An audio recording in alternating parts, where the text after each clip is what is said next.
बिस्मिल्लाहिर्रहमानिर्रहीम। अस्सलामु अलैकुम। नाज़रीन करام, नई वीडियो में आपको खुश आमदीद कहते हैं। कल प्रेस कॉन्फ्रेंस हुई है। उस प्रेस कॉन्फ्रेंस में कुछ ऐसे सवालात थे, कुछ ऐसी चीज़ें थीं जिस पर सुप्रीम कोर्ट में इस वक्त समाअत हो रही है। डीजी ISPR की प्रेस कॉन्फ्रेंस में जो डिस्कशन हुई है, उन्हीं सवालों पर अटार्नी जनरल से भी पूछा जा रहा है और जजेस भी कमो बेश उन्हीं सवालों के जवाबात देते नज़र आ रहे हैं। मैं बड़ी तफसील से इस मौजू पर बात करूंगा। कल मैंने आपके सामने एक नुक्ता रखा था।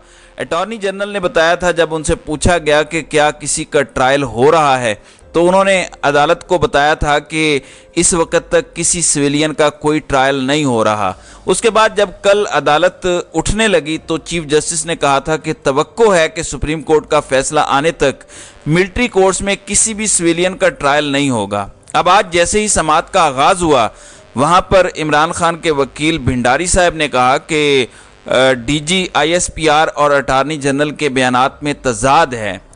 डीजी ISPR ने प्रेस कॉन्फ्रेंस में कहा कि फ़ौजी अदालतों में ट्रायल जारी है। उन्होंने कहा कि 102 लोगों का जो है वो ट्रायल जारी है, जिस पर अटार्नी जनरल ने कहा कि मैं आज भी अपने बयान पर कायम हूँ, अभी तक किसी सिविलियन का ट्रायल शुरू नहीं हुआ।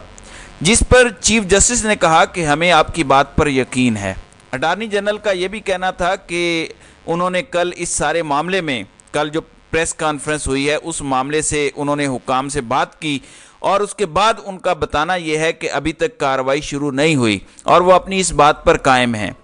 फिर नाज़रीन करम, दूसरी अहम बात ये हुई है कि जो जस्टिस आयशा मलिक हैं, उन्होंने सवाल उठाया और वो पहले भी सवाल उठा चुकी हैं कि आखिर कैसे तयन होगा कि मुल्ज़िमान का ट्रायल अदालतों में होगा या मिलिट्री कोर्ट्स के अंदर।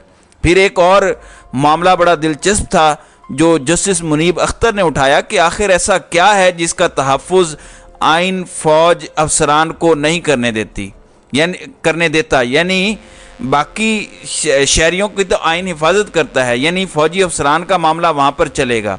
लेकिन ये सूरत हाल थोड़ी सी डिफरेंट है। अब इस हवाले से जस्टिस याह्या अफरीदी ने कहा कि डीजी ISPR की गुज़श्ता रोज़ की प्रेस कॉन्फ्रेंस के बाद सूरत हाल बिल्कुल वाज़ेह है।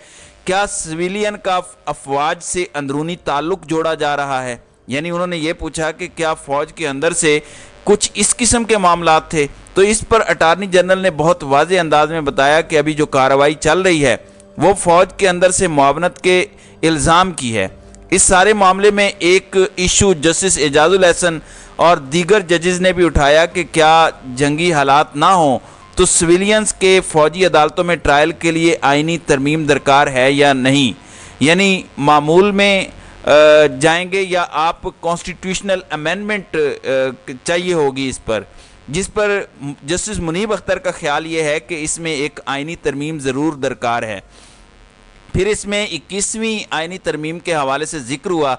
21वीं आइनी तरमीम के हवाले से जस्टिस एजाजुल एहसन ने कहा कि अंदरूनी ताल्लुक़ बारे जंग के ख़तरात, दिफ़ाए पाकिस्तान को ख़तरे जैसे उसूल 21वीं तरमीम के फ़ैसले में तयशुदा हैं। जिस पर जस्टिस आयशा मलिक ने कहा कि अगर अंदरूनी ताल्लुक़ का पहलू हो तो क्या तब भी सिविलियन का फ़ौजी अदालतों में ट्रायल नहीं किया जा सकता, क्योंकि इमरान खान के वकील ने यह बात की थी कि पार्लियामेंट भी आइनी तरमीम के बगैर सिविलियन के ट्रायल की इजाज़त नहीं दे सकती और 21वीं तरमीम में यह उसूल तय कर दिया गया है कि सिविलियन के ट्रायल के लिए आइनी तरामीम दरकार हैं। जिस पर यही बात जस्टिस मुनीब अख्तर ने की। उसके बाद इमरान खान के वकील ने कहा कि शफाफ ट्रायल की भी शराइत हैं, यानी इसमें भी कुछ करना है। जिस पर कल चूँकि कहा गया था कि सिविल अदालतों की तरफ से ये मामलात आए हैं और माजी में भी ये सब कुछ होता आया है, तो इसका जवाब जस्टिस एजाजुल एहसन की तरफ से आया। उन्होंने कहा कि माजी में सिविलियन के ख़िलाफ़ फ़ौजी अदालतों में ट्रायल की मिसालों को नज़रअंदाज नहीं किया जा सकता। माजी की ऐसी मिसालों के अलग हक़ाइक़ हैं और अलग वजूहात हैं, यानी वो सूरत हाल बिल्कुल अलग थी। जिसके बाद जस्टिस याह्या अफरीदी ने अटार्नी जनरल को रोस्ट्रम पर बुलाया और उनसे ये पूछा कि मिलिट्री कोर्ट्स भेजे गए मुल्ज़िमान पर क्या सेक्शन 2D1 लगाई गई है या 2D2। कल के मामलात के बाद इस मामले की वजाहत ज़रूरी हो गई है। जिसके बाद अटार्नी जनरल ने कहा कि अभी तक सेक्शन 2D2 लगाई गई है, सेक्शन 2D1 का अतलाक बाद में हो सकता है। اب یہ سارے معاملات اپنی جگہ پر جب یہ بحث آگے بڑھ رہی تھی تو بحث کے دوران ایک بڑا شاندار نقطہ سامنے آیا کہ آفیشیل سیکرٹ ایکٹ پر بات ہو رہی ہے، ملٹری ایکٹ پر بات ہو رہی ہے، لیکن جسٹس عمر عطا بندیال نے اس حوالے سے کہا کہ دلچسپ بات یہ ہے کہ ہمارے پاس آفیشیل سیکرٹ ایکٹ دستیاب ہی نہیں ہے اور ہوا میں باتیں کی جا رہی ہیں۔ آپ کو یاد ہوگا کہ جب جنرل باجوہ کی ایکسٹینشن کا معاملہ تھا تو اس وقت آرمی ایکٹ کے متعلق بھی ایسی ہی بات ہوئی تھی اور اس وقت انور مسعود اٹارنی جنرل تھے، تو آج بھی لگ رہا ہے کہ عدالت کو وہاں تک ایکسیس نہیں ہے۔ پھر ایک اور دلچسپ بات یہ ہے کہ کل فوج نے پریس کانفرنس کی، ظاہر ہے 9 مئی کے واقعات کے حوالے سے انہوں نے گفتگو کی، لیکن انہوں نے کسی کا نام نہیں لیا۔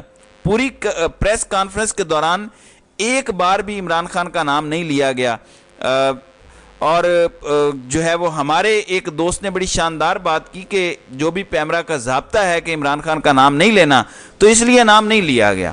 آپ حیران اس بات پر ہوں گے کہ آج اخبار جنگ جو ہے اس میں انصار عباسی نے لکھا کہ 9 مئی کے واقعات میں چیئرمین پی ٹی آئی کو ماسٹر مائنڈ شناخت کر لیا گیا، یعنی جو نام فوج نے خود نہیں لیا، لیکن اس قسم کے ٹاؤٹ اور 2 نمبر قسم کے لوگ کیا پیغام دیتے ہیں۔ اب انصار عباسی سے پوچھا جانا چاہیے کہ آپ نے کیوں یہ نام لیا۔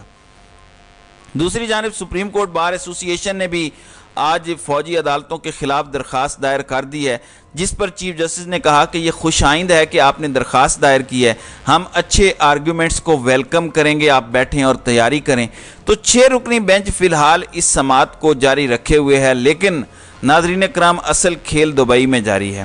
پاکستانیوں کی قسمت کا فیصلہ دبئی میں ہوگا، اور جنہوں نے فیصلہ کرنا ہے وہ کھل کے کریں گے، کیونکہ ان کو ہر طرح سے طاقتوروں کی سپورٹ بھی ہے۔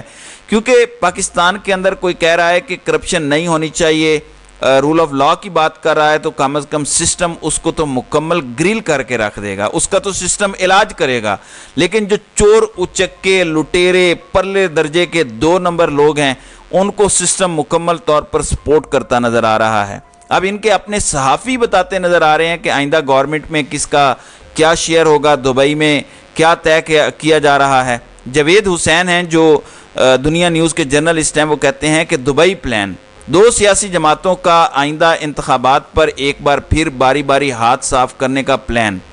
اطلاع ہے 2 بڑے سہولت کار بھی دبئی میں موجود ہیں، جبکہ شاہی خاندان سے گارنٹیاں لی جا رہی ہیں، یعنی 2 سہولت کاروں سمیت معاملات طے کیے جا رہے ہیں اور اس کے بعد وہ گارنٹیاں وہاں دیں گے، کیونکہ ایک دوسرے پر تو اعتبار نہیں ہے اور آپس میں لڑ پڑتے ہیں۔ اندازہ کریں کہ لاہور ڈوبا ہوا ہے، حج جو انسان اور خدا کے درمیان اس کا ذاتی معاملہ ہے، لیکن نگران وزیر اعلیٰ پنجاب اپنے حج کے موقع کی ویڈیوز وہاں سے جاری کر رہے ہیں۔ تو یہ ان لوگوں کی اوقات ہے کہ یہ اپنے عہدے اور پروٹوکول کو انجوائے کس طرح سے کرتے ہیں۔